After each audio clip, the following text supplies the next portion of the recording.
What are you doing, man? Hey, are you copying all this? Can I roll over? I ain't gonna hurt you. I ain't gonna hurt nobody. You got anything on you? No, I ain't got nothing, man. Phone, that's it. I ain't mad, I ain't nothing. Just make sure that dog don't come out. I don't think he'll bite you. Just don't reach for him and try to grab him and pet him. All right. He won't bite you. What's going on, man? Nothing. Can I stand up? It's kind of uncomfortable. I'm gonna I get ain't you gonna here do in a nothing. I ain't second. running away. You can do whatever you want with me. This is 32-year-old Chad Doerman, just minutes after executing his 3 young sons, 7-year-old Clayton, 4-year-old Hunter, and 3-year-old Chase. You've likely seen this case in the news recently. The boys were murdered just 1 year ago, and Chad pled guilty on August 3rd, 2024. So, who is this monster, and how did his family end up at the center of a horrific slaughter? Well, if you ask anyone in Chad's life prior to June 15th, 2023, including his wife Laura, he wasn't a monster. Chad and Laura lived in Monroe Township, Ohio. This is a suburb of Cincinnati with about 7,500 residents at the time of the 2020 census. Monroe Township is east of Cincinnati, right on the Ohio-Kentucky border. It's best known for its large fireworks display on Independence Day. Chad, Laura, and their 4 children lived together at 1965 Laurel Lindale Road. Their modest home sat on 3 acres of land and cost about $70,000 when they purchased it in 2016. This would have been right around the time that their oldest child, Clayton, was born. It is unclear when Chad and Laura were married, but one source noted that Chad had been in the life of Laura's daughter since a very young age. She had been about 7 at the time they bought their home together. Their house was a home clearly set up for a gaggle of happy children with a trampoline and an above-ground pool in their yard. The family had a small camper parked outside their home, suggesting that they enjoyed spending time outdoors together. There were toys and tricycles strewn all across the yard. The family all loved baseball, and neighbors would regularly see them all outside playing together. In fact, Chad coached the baseball team for his oldest son, Clayton. Boys also loved to drive around their yard in go-karts or help their dad fix his car. In the summer of 2023, Laura's daughter had just finished 8th grade and would soon be a freshman at the new Richmond High School. Her brother Clayton had been enrolled in kindergarten earlier that year, but had been withdrawn for reasons that are unclear. At 7 years old, Clayton was already an avid baseball player, but he didn't just love sports. He also loved Legos, he was super funny, and he loved to joke around. He was also incredibly kind and loved to give gifts to people that were important to him in his life. He loved to sing, and his dog Gatlin was his best friend. Clayton's younger brother Hunter was 4 years old. He was also obsessed with baseball.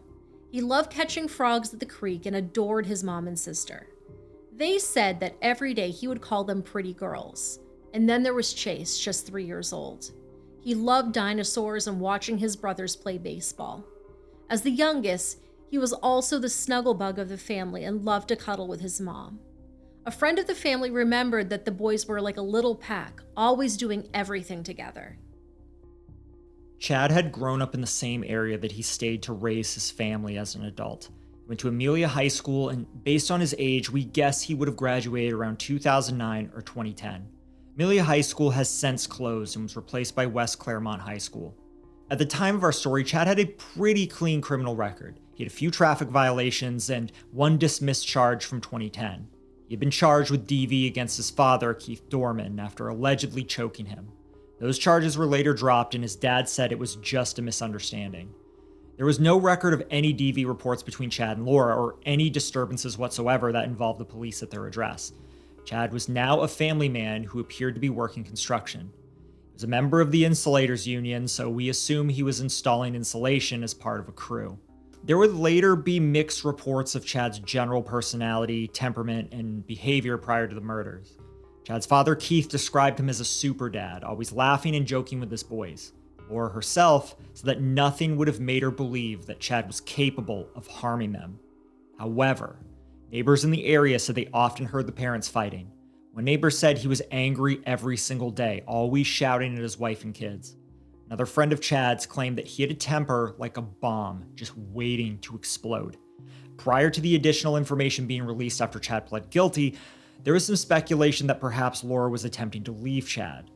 Some sources said that Laura had spoken to her daughter a few months prior about his temper. According to those sources, she acknowledged that Chad was causing problems with the neighbors while he was drunk, and if his drinking continued, she would have to divorce him. Some even speculated that he returned home that day to find her attempting to leave, which is what triggered the incident. But there is not any current evidence confirming either of those theories at this time. In fact, according to the report released by the prosecution on August 5th, 2024, there was no abnormal behavior in the week prior to the incident that would have been a warning sign about what was going to happen. It's also important to note that the town Chad lived in was already on high alert for suspicious behavior. In early 2023, there had been another shooting in Monroe Township. At the end of February, a local woman had shot her husband, her father, and her 14-year-old son, and her 20-year-old daughter. She then removed herself from the earth. Apparently, the family was facing eviction due to financial hardship. Her daughter survived the family annihilation attempt, and the town was still reeling from this tragedy in June when our story takes place. On Saturday, June 10th, 2023, 5 days prior to the incident, the family seemed to have a very normal, even fun day. Chad took his boys to a local dirt track to watch some races. Since he was having a boys' day, he encouraged Laura and her daughter to go shopping and have their own girls' day. The following day, he took the boys fishing. Chad would later claim that he was struggling to sleep all through the week. However, Laura did not recall any challenges with sleep or changes of behavior during those days. On Monday, he went to work as normal. His co-workers and direct supervisor were interviewed and attested that there was nothing strange about his behavior that day. The same was said about Tuesday, June 13th. Chad went to work as normal and returned home that night to fix the headlight on his vehicle. The first indication of strange behavior came on the morning of Wednesday, June 14th. Chad was a very early riser, often getting up around 4 a.m. to get ready for work. On that day, he woke up his stepdaughter before he left. This was very strange, as typically he would not wake anyone before work. He woke her up and apologized to her. He said he was sorry for, and I quote, "anything I have ever done to hurt you." It is unclear if she relayed this interaction to anyone else in the household.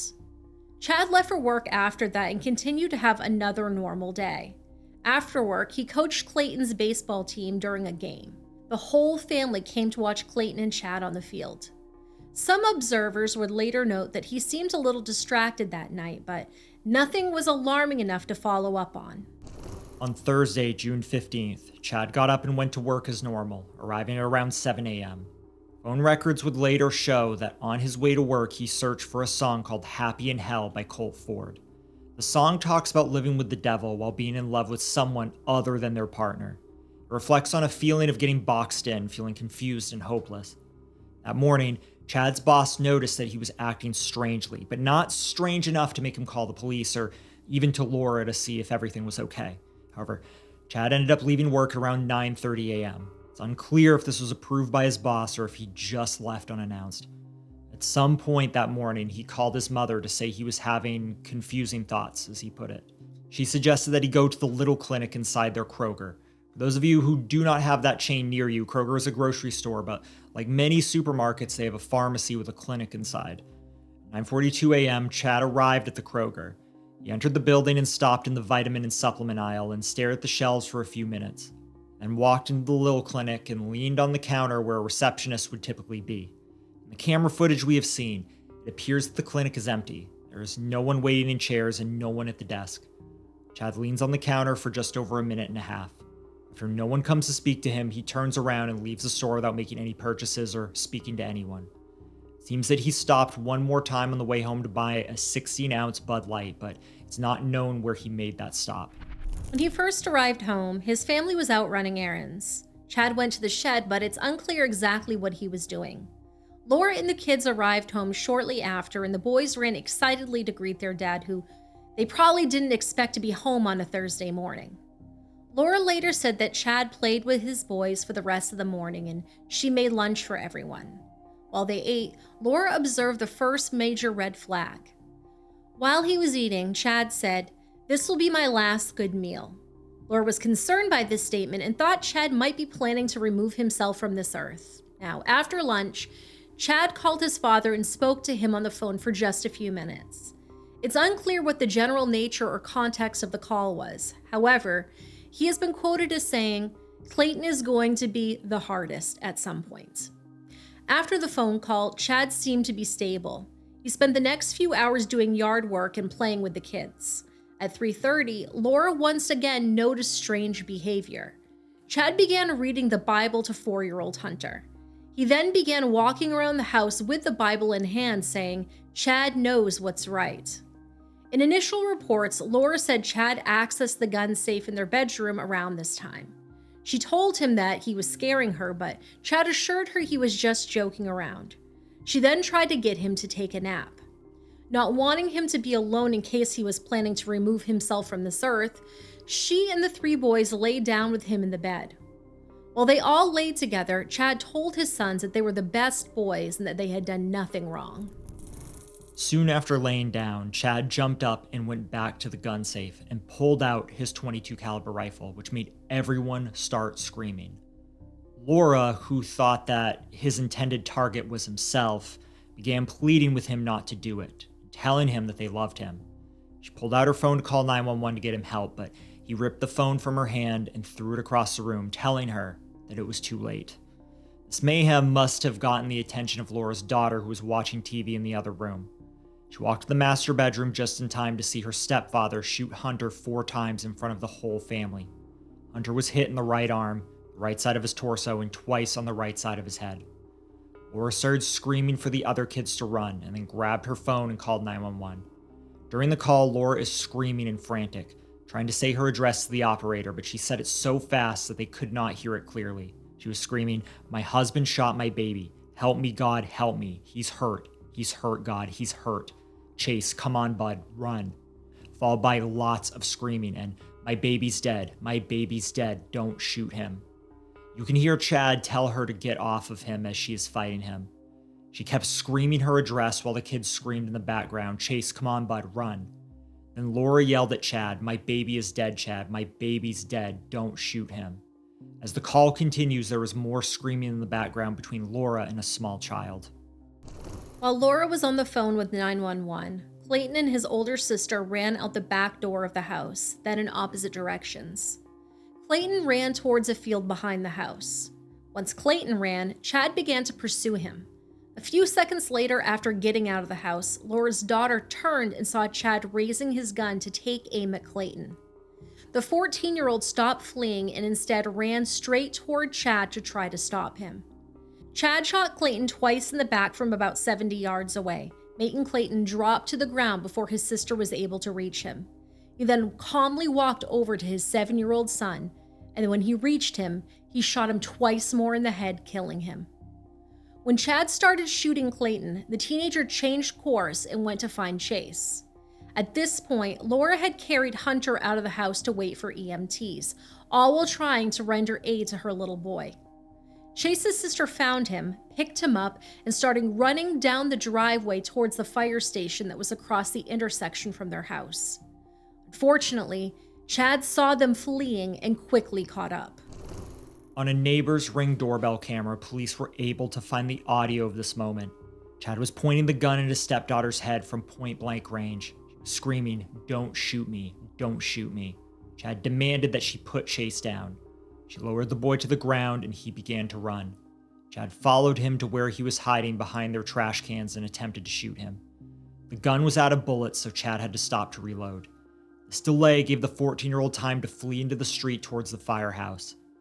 Fortunately, the 3-year-old fled back toward his house and his mother, looking for safety. She managed to flag down a vehicle and screamed that her stepdad was killing everyone. Afterwards, she continued to run to the fire station as the bystander made another 911 call.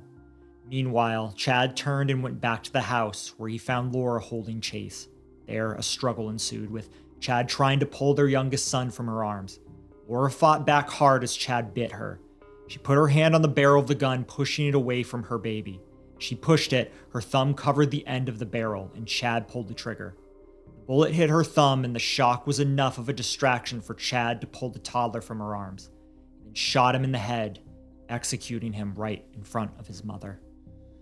We may never know why Chad did not attempt to kill Laura at this point, or attempt to remove himself from the earth. While she was suffering from her own gunshot wound, Laura managed to get a hold of her phone and called 911 again. She ran back out of the house to Hunter's body to attempt to resuscitate him. On the 911 call, she's once again hysterical and screaming, likely from her own physical pain as well as the horror of what just happened. In the call, you can make out phrases like, "My children are shot," "My children are not breathing," "My 3 children," and also, "I called and no one came. Their father killed them." During the call, the operator attempts to calm her down to give her instructions on how to do CPR.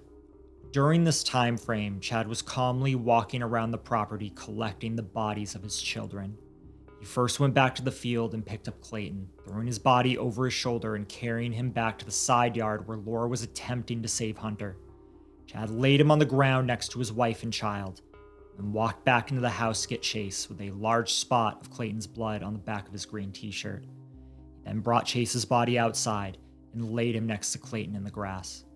With the bodies of his dead sons lined up in the yard, he calmly returned to the front steps, laid his rifle down next to him, and lit a cigarette to wait for the police. Deputies arrived at 4:26 p.m. For our listeners who live in urban areas, this 20-minute response time may seem unacceptable. We'd like to point out that in more rural towns that do not have their own full-time police departments, when you call the police, the only officers available to respond are the county sheriffs. The sheriffs would be dispatched at anywhere in the county when they receive a call like this. You can see in the body cam footage that these officers started driving as soon as the call came in, speeding with lights and sirens the whole way. They were also speeding directly into an active shooter situation. When the deputies first arrived, they needed to assess how to safely get to the children and Chad without putting their own lives at risk. In the body cam footage, you can hear an officer asking to go to the boys laying in the grass because he knew they needed help. However, they didn't have Chad in custody yet and didn't know where his gun was. They could see Chad sitting on the steps, but he did not respond to them. They were yelling from the side of the road, "Walk toward us," but Chad didn't follow the instructions. After seeing that he wasn't going to come to them, they crossed the lawn while maintaining cover behind the camper parked in the driveway. As they approached, they continued to yell directions to Chad to stand up, but Chad remained sitting on the steps. When they reached Chad, he did not resist as they pulled him from the steps, pushed him to the ground, and cuffed him. The other police raced to the bodies of the boys as Laura screamed at Chad in the background, "You took my life from me." The family dog was barking from inside the house, and Chad yelled at him to stop. He then calmly told the officers not to let him out and that he didn't think the dog would bite them as long as they left him alone.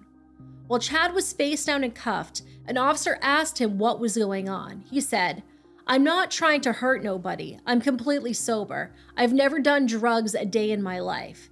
Then shortly after, he said, "I ain't gonna hurt nobody. I ain't got nothing on me. Just my phone, that's it. I ain't mad. I ain't nothing." As you saw from the beginning of the episode, Chad asked if he could be rolled over because he was uncomfortable, after which the officer stood him up and began walking him away from the crime scene. The officer who initially cuffed Chad handed him to Deputy Scott Rudd to take him to the cruiser.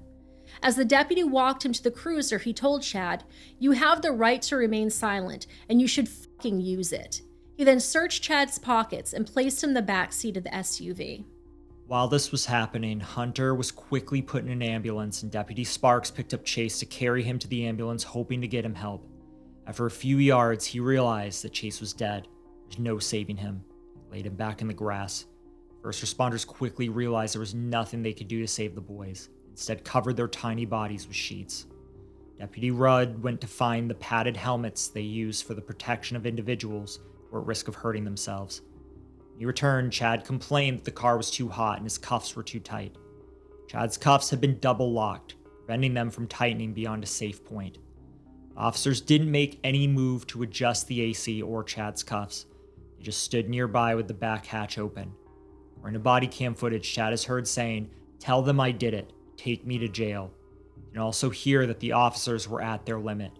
One officer said, "Close the door so I don't kill the motherfucker."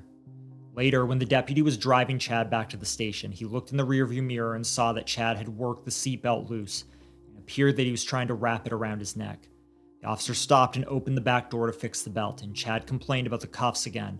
The officer just tightened the seatbelt to prevent it from getting loose again and continued driving. As the defense later prepared for the trial, the officers would be criticized for not tending to Chad's request for more AC and looser cuffs, saying that this was a misuse of power. They would also be criticized for their crude language involving Chad. Chad was transported to the station to be interviewed and was officially arrested that night at 10 p.m. During the interview, Chad's calm and cooperative demeanor was no longer as stable as it had been during his arrest. Now, during the interview, he said many things, some that proved to be true and some that were not.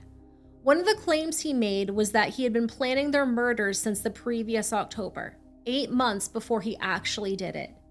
He also said he hadn't been able to sleep the previous 3 nights because his head was filled with thoughts about killing them. He falsely quoted the Bible at one point and said that he should have killed Laura first because she had made the other murders more difficult. Then at some point in the interview, he claimed he had no idea what they were asking about. He said he didn't kill anyone or didn't remember killing anyone. At some points he said he wasn't the shooter or maybe he had been at work when it had happened. During the interview, Chad was only partially read his Miranda rights. Now, all officers have a card that they carry with them with the full Miranda rights on them to be read after every arrest. In addition, Chad would twice mention a lawyer, though he didn't make a clear and direct request for questioning to stop until he had a lawyer. He did at one point say, "I'll just wait for a lawyer. I really don't know. Just give me a couple of days. I'll talk to a lawyer and get nice, good answers." However, officers did not stop questioning or provide him with a public defender. So, as we've seen a few times recently, any information acquired during this interview would later be suppressed from his trial. Chad ended up being charged with 21 different crimes. This included 9 murder counts, 3 for each child because of the different aggravating circumstances that went along with each murder. Chad appeared in the courtroom the next morning in a padded suit, often used by prisoners who were a danger to themselves. Body cam footage, you can hear officers talking about how he had refused to get dressed for the hearing. During the hearing, the defense asked for a $75,000 bond. The state countered that this was the most heinous crime imaginable and requested a $20 million bond. The judge set bond at $20 million, and Chad left the hearing to be held in Claremont County Jail. Over the next few weeks, Chad would have several phone calls recorded from prison. He spoke to his mother, mental health professionals, and his brother. During a call to a mental health professional, she was trying to determine how dangerous he was and where he should be held in the jail. She asked him if he felt bad for what he had done, and he said no. 10 days after being arrested, he spoke to his mother on the phone. Keep in mind, this was after he had a lawyer, and both he and his family had been advised about their plan to seek an insanity or serious mental illness plea. During this phone call, he told his mother that he remembered everything about the day he killed his boys. 2 days later, he spoke to his brother and compared himself to Adolf Hitler. Over the next few months, the defense took on the burden of proving that Chad was innocent because he was not in his right mind during the murders. This was partially a direct response to the prosecution being very public about their plan to seek the death penalty.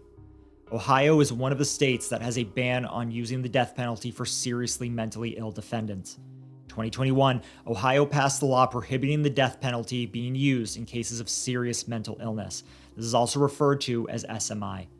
Under Ohio law, if you are suffering from a serious mental illness at the time of the offense, you can have an SMI hearing, which will take the death penalty off the table. If the person is significantly impaired and therefore they didn't have the capacity to exercise rational judgment and couldn't understand the significance of their crime, they would not be eligible for death. They would still be eligible for life without parole. SMI has some differences from the insanity defense. There are very specific parameters involved. This law only applies to people suffering from 4 specific illnesses. These are schizophrenia, schizoaffective disorder, bipolar disorder, or delusional disorder. To use this defense, an expert must prove the defendant has been diagnosed with one of these diseases. They would also have to prove that they held the diagnosis at the time of the incident, and it was impairing their ability to exercise rational judgment. Now, obviously, anyone kills their children out of the blue is not in their right mind. However, in order to prove that you are innocent, either due to insanity or a serious mental illness, the defendant often needs a prior history of diagnosis, treatment, or medication showing that they were mentally ill. As the prosecution lawyer would later say, this was a lightning strike from a blue sky, meaning that there was not a history of mental illness, that this came out of nowhere. Several experts evaluated Chad. The first two doctors who evaluated him had two different perspectives. Though they both felt that he might have been suffering from mental illness at the time, one felt that he did not meet the criteria for an SMI plea. Prior to June 15th, he had no diagnoses, treatments, or prescriptions for any mental health conditions. They said it was likely that he suffered from a mood disorder at the time of the murders. However, they determined that he did know the consequences and wrongness of his actions. This was illustrated by the way he warned officers that he wasn't dangerous when they arrested him. Also in the way he said, "Take me to jail," in the cruiser. In addition, the phone calls after he was in jail illustrated that he was very aware of what happened. During incarceration, he showed no acute mental health symptoms, received no treatment or medication. His behavior was not consistent with someone in the throes of a delusion. There was also no indication during the body cam footage that he was in the middle of a delusion when he was arrested or being interviewed. The other doctor's opinion was that Chad was bipolar and felt that Chad did not know what he was doing that day. However, in his report, there was no further testing or reports to prove how he had gotten this conclusion. Nothing in his report indicated that his diagnosis was based off the criteria of the DSM-5. After the first two doctors did not agree as to whether or not Chad was culpable for the murders, a third doctor was brought in. This next doctor who evaluated him completely disagreed and did not think he suffered from any mental illness. However, she determined that he did have a history of controlling behavior, issues handling anger, and poor frustration tolerance. She said these were all likely related to his underlying personality structure. When it was made public that Chad was attempting to get an insanity or SMI plea, it caused major upheaval. The public was outraged by the possibility that he could avoid the death penalty. After all, this is what the death penalty is for, the worst of the worst. Many said if it was just judged on conduct and not the why, it was an easy death penalty. Over the course of the past year, the defense filed over 24 motions to try to adjust how Chad's trial would pan out. In addition to the attempt for an SMI defense, they made many other requests. They requested that most of the 350 photos and videos from that day not be shown to the jury due to their graphic nature. They also made a motion to block any emotional testimonies from witnesses. They also made some fairly common requests, like the request that Chad be allowed to wear street clothes and no restraints in front of the jury. One of his more strange requests was to allow convicted felons to serve on the jury. Now, this is something that is illegal in most cases, and it's not entirely clear why this request was made. Some speculate that the defense felt a jury of convicted felons might have more sympathy or perhaps not be as keen to give him the death penalty. However, this doesn't seem likely. A very real stereotype about most prisons is that they are not safe for people who hurt children.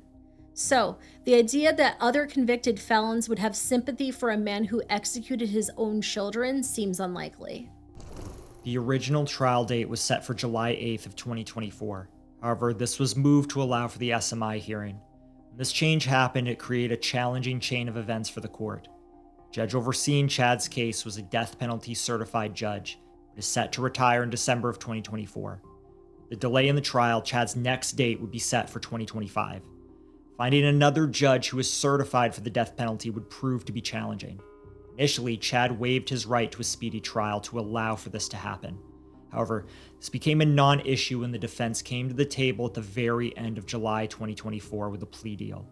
Chad's team proposed that he plead guilty in exchange for the state dropping the aggravating circumstances that made him eligible for the death penalty. My position became very clear to me throughout this process, and most recently Wednesday when we discussed this plea offer with Laura that doing anything further would be actually an act of cruelty toward her. The trauma that these two have experienced that day and continue to experience, my job as I saw it this week, is to relieve them of that additional agony, and that is why we are here today. On August 2nd, 2024, Chad Doerman pled guilty to 5 felonies, 3 counts of aggravated murder for killing his boys, and 2 counts of felonious assault for the injuries that his wife and stepdaughter sustained. He was sentenced to 3 consecutive life sentences without the possibility of parole. To accept the plea deal, Chad withdrew both of his previous pleas. These previous pleas were not guilty by reason of insanity and not guilty by reason of serious mental illness. Both Laura and her daughter appeared in court, and the judge made it very clear to the media that there were to be absolutely no photos or videos taken of them. The pair were in full support of this deal. Had Chad continued to push toward a trial, both women would have to take the stand and relive that horrific day. They'd have been waiting months or even years to see if a jury found him guilty and what his sentence would end up being. With this outcome, the wait was over. There would not be jurors who have to sit through horrific video footage, stories, and photos. In addition, because he pled guilty, there was no chance of an appeal. This is another gift to the family and the community. In her statement, Laura Doerman requested that everyone remember and talk about her sons, Clayton, Hunter, and Chase, and for who they were before their father took their lives. She said, "Remember them as 3 little boys who loved fishing, go-karting, and swimming. Remember them as the little boys who were always running the baseball fields or running around outside. Remember them as the boys who loved to have fun and were inseparable from one another. Their lives are not only about what happened to them, they are so much more than that. I love you, Clayton, Hunter, and Chase." The 3 brothers were laid to rest on Monday, June 26, 2023. The family held visitation hours from 4 to 8 p.m., followed by a celebration of life. Mourners were asked to wear bright colors in honor of how fun the 3 boys were. In addition, a community event was held to honor the family and thank the first responders. Food was provided by several local churches. The family requested that in lieu of flowers, people who wished to honor the boys would make their donations to improve their favorite baseball fields. A memorial sprang up in front of the boys' house soon after the tragedy. It was notably different than many others that we have seen because most things were in sets of 3.